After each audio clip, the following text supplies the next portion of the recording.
माघ बीतल पूस बीतल बीतल या गहनवा हो बीतल या गहनवा आई जैता घरे राजा जहरा के महीनवा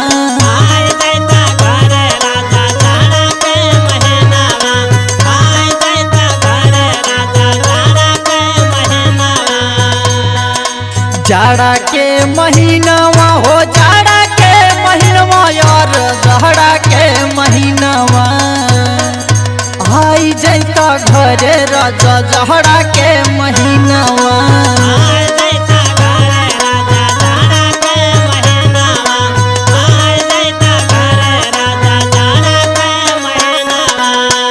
सुनत हवा सुनावा तो सुनही के न बा हमरे बाती के ध्यान दे। हाँ हरदम करेला तू ता राजा जी कमाई